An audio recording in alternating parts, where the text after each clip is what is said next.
یہ منصب وراثت میں نہیں بلکہ اس کے لائق ہونے کے شرط کے ساتھ ملے گا. نالائق تھا نہیں ملا, لائق ہوں گے تو ملے گا. ابراہیم علیہ السلام کے بچے حضرت اسماعیل علیہ السلام, حضرت اسحاق علیہ السلام, ان کے بچے حضرت یعقوب علیہ السلام, یہ نسل در نسل حضرت نبی صلی اللہ علیہ وسلم بھی آپ ابراہیم علیہ السلام کی نسل سے, تو یہ سلسلہ چلتا رہا. اس موقع پر ان کے ہاتھوں کعبۃ اللہ کی تعمیر کا ذکر کیا اور بتایا کہ نبی کریم صلی اللہ علیہ وسلم کی اس موقع پر مانگی دعا کا مظہر ہے.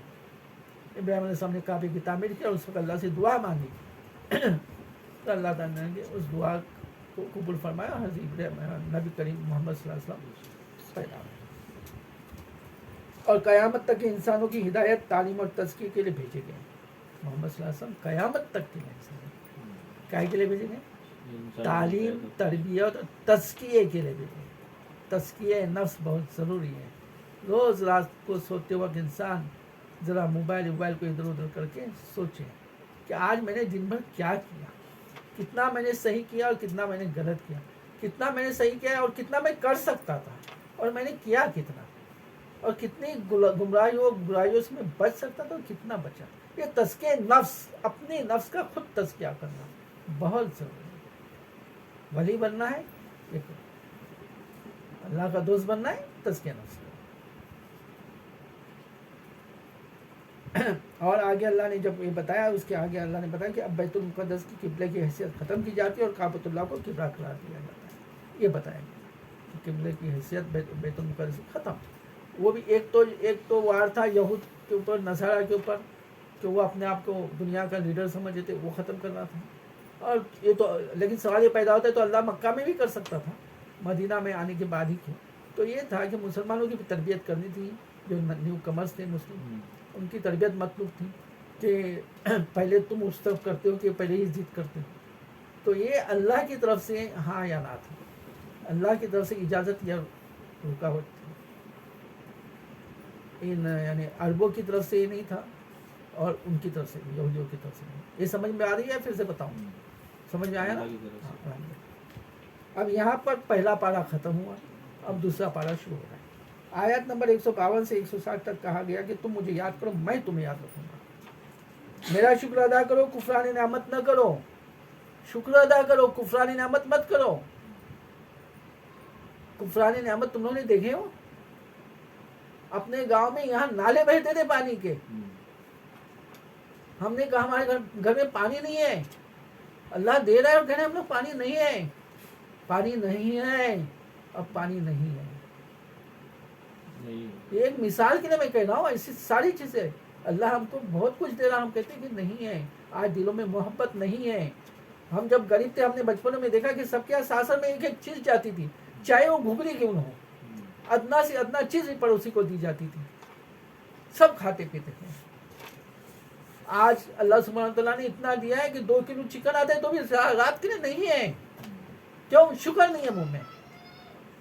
اس وقت گھر چھوٹے تھے, لوگ زیادہ تھے, پھر بھی دلوں میں جگہ تھی. آج گھر بڑے ہو گئے, لوگ کم ہو گئے, پھر بھی گھر میں جگہ نہیں ہے. آمد ماں باپ کے لیے جگہ نہیں ہے. کفران نعمت ہے یہ. شکران نعمت پہ آ جاؤ, اللہ بہتات کر دے گا ہر چیز کو. اور یہ مثال, ادنی مثال, آج ہم جو سالن اس سے جوجھ رہا ہے وہ میں بتا رہا ہوں کہ پانی کا مسئلہ. ہمارے بچپن میں اگر کوئی بری عورت رہتی تو جوان عورتیں اس کو دھڑن سے پانی لا کے دیتی تھی. اللہ نے گھر گھر کے پاس نالے بہایا. آج ہم لوگ جان بوجھ کے کبھی لگاتے تھے کہ دوسرے کو نہ ملے. اللہ نے گھر میں پانی کی قلت کر دی. تو بس استغفار کرو. یہ دین ہے, صرف نماز اور مسجد ہی دین نہیں ہے. ابھی ہمارا ذکر گیا کہ ایک دوسرے کے ساتھ حسن سلوک کرو. اللہ رحم. اے ایمان والو, صبر اور نماز سے مدد لو. اب کیسے؟ پانی نہیں مل رہا ہے, صبر اختیار کرو. تھوڑا مجھے ملا چلے گا, صبر کرو. تھوڑا اس کو بھی ملنے دو, صبر کرو. نماز سے مدد لو, اللہ سے مانگو, اللہ سے دعا کرو. تو بس استغفار کرو, دعا کرو کہ اللہ ہمارے گاؤں کے اوپر جو ہے عذاب آئے ہے ڈال دے. دعا کرو.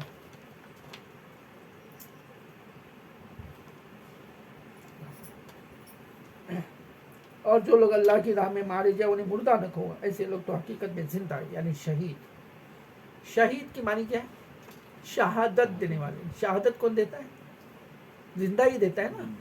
تو جو شہید ہوئے اللہ کے راہ میں اس کو ہم شہید کیوں کہتے ہیں؟ وہ شہادت دیتے ہوئے انتقال میں. انہوں نے تو انتہا کر دیا, اپنا سر کٹا کے اپنی جان دے کے بتا دیا کہ اس کائنات کا رب ہے تو اللہ ہے.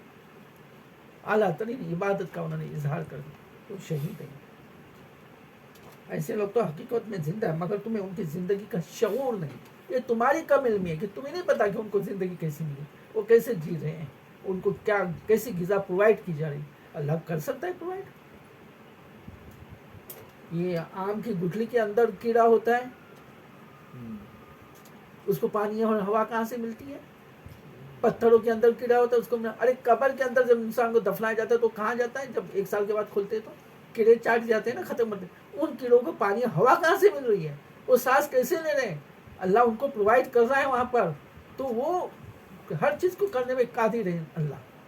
تو اسی طرح وہ شہیدوں کو ان کی زندگی ان کو الگ دے دیں. سورہ یاسین میں آگے آئے گا, بتاؤں گا انشاءاللہ کہ جو شہید ہوتے ہیں وہ ان کا خون پہلا قطرہ زمین پر گرنے سے پہلے ان کو جنت میں استقبال کیا جاتا ہے. اور وہ کہیں گے شہید کہ کاش میرے ساتھ جو حسن سلوک ہوا ہے یہ میرے لوگوں کو, میری قوم کو پتہ چلے تو وہ بھی باز آ جائے. یہ شہید کی زندگی ہے. تمہیں ان کا شعور نہیں, اور ہم ضرور تمہیں خوف, خطر, فاقہ کشی اور جان و مال کے نقصانات اور آمدنیوں کے گھاٹے میں مبتلا کر کے تمہاری آزمائش ہوگی. اب آزمانے کی بات ہے. جب ایمان ملا تو تمہاری آزمائش ہوگی. کسوٹی کرنا ہے نا, سونا جو نکالتے مٹی سے تو کیا اس کا فوراً رنگ بنتا ہے, زیور بنتا ہے, بنگڑی بنتی ہے؟ اس کو آگ میں ڈالا جاتا ہے, اس میں سے ساری چیزوں کو نکال دیا جاتا ہے. تمہیں اسلام دیا جا رہا ہے. اللہ سبحانہ تعالیٰ کی سب سے بڑی نعمت ایمان کی, وہ تمہیں دی جا رہی ہے. تمہیں جنت جو سب سے بہترین چیزیں ہوتی ایسی ملے گی خالی مسواک کرنے سے, سر پہ ٹوپی رکھنے سے, پائچہ اوپر رکھنے سے ساری گناہوں کرتے رہو. سب کو چکر دو اور جا کر پھر کعبہ کی چکر لگاؤ. سب کو ٹوپی پہناؤ اور پھر مسجد میں جا کے ٹوپی پہناؤ, تم کو جنت ملے گی؟ نہیں, تمہیں آزمایا جائے گا. اللہ کہہ رہا ہے تمہارے گھاٹے ہوں گے, تمہیں ہلا مارا جائے گا, تمہیں نقصان ہوگا, تمہیں فاقہ کشی سے, جان و مال کے نقصانات سے آزمایا جائے گا. کتنوں کو آزمایا گیا؟ ابراہیم علیہ السلام کو آزمایا گیا, نبی کریم صلی اللہ علیہ وسلم کو آزمایا گیا. نبی صلی اللہ علیہ وسلم جب پیدا ہوئے تو یتیم, پھر چاچا ماں نہیں, چاچا نے دادا نے بالے, وہ بھی چلے گئے. آزمائشیں تھی. پھر چاچا جنہوں نے اتنا پالا پوسا وہ ایمان نہیں لا رہے. کتنی بڑی آزمائش نبی صلی اللہ علیہ وسلم. کیا دل دکھتا ہوگا نبی صلی اللہ علیہ وسلم کہ پوری دنیا تو جنت میں جائے گی اور میرے چاچا جنت میں نہیں جائیں گے جن نے مجھے پالا پوسا. پھر کتنا ستائے گا نبی صلی اللہ علیہ وسلم کو, پتھر مارے گئے. نبی صلی اللہ علیہ وسلم کو آزمایا جائے گا, ہم کو نہیں. ہمارے اندر جتنا ایمان ہوگا اتنا آزمایا جائے گا. ایمان کی کمی, آزمائش کی کمی. تو ایمان لانے کے بعد اگر آزمائش آئے تو ثابت قدم رہنا ہے.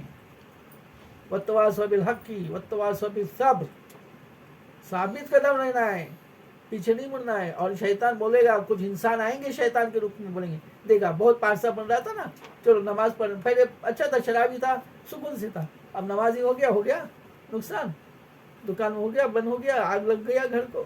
یہ آزمائش ہے. یہ ہمیں کب پتہ چلے گی؟ جب ہم قرآن کو سمجھ کر پڑھیں گے تو.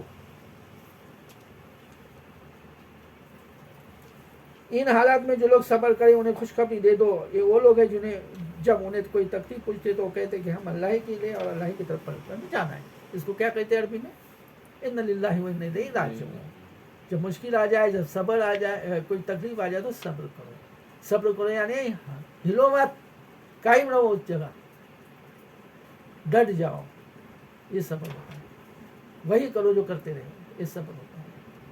اور اس کو کہو ان للہ ہم اللہ کی اور اللہ کی طرف جانا ہے. کیا بات ہے, اس لیے ہم بات کہتے ہیں. ان پر ان کے رب کی طرف سے عنایات ہوں گی. آگے اللہ نے کہہ دیا کیا ہوگا ان کے ساتھ, ان کو بہت کچھ ملے گا, بڑی عنایات ہوگی جو صبر کریں گے. نہیں تو جنت میں جائیں گے نا صبر والے. اسی کی رحمت ان پر سایہ کرے گی, اور ایسے ہی لوگ سیدھے راستے پر ہے. سیدھے راستے پر کون لگ گئے؟ اللہ نے بتا دیا. کیسے لوگ ہیں یہ بتا دیا. جن کو آزمایا جائے گا, جو صبر کریں گے وہی لوگ. کتنی بیماریاں آ جاتی ہیں, کوئی پریشانی آ جاتی ہے, کوئی بھی نہ کوئی آزمائش کسی نہ کسی شکل اور روپ میں آ جاتی ہے. تو یہ چیز جو ہے یہ اللہ کی طرف سے آزمائش ہے. آگے اللہ نے صفا و مروہ کے درمیان صحیح دوڑ کرنے میں کوئی حرج نہیں کہ یہ حج کے اصلی مناسک میں سے ہے. آگے اللہ تعالیٰ نے صفا و مروہ کے بارے میں بتایا. دراصل صحابہ کے اندر بڑا شوق تھا, وہ جاننا چاہتے تھے, ایک ایک چیز جاننا چاہتے تھے. جب نبی صلی اللہ علیہ وسلم نے ان کو بتایا کہ اسلام کیا ہے, ہم کیا سمجھتے ہیں اسلام کو؟ ہم یہ سمجھتے کہ چند عبادات کا نمونہ ہے اسلام. نماز پڑھنے کا نام ہے اسلام, روزہ رکھنے کا نام ہے اسلام. صحابہ یہ سمجھتے تھے کنورشن آف لائف, زندگی کو بدلنے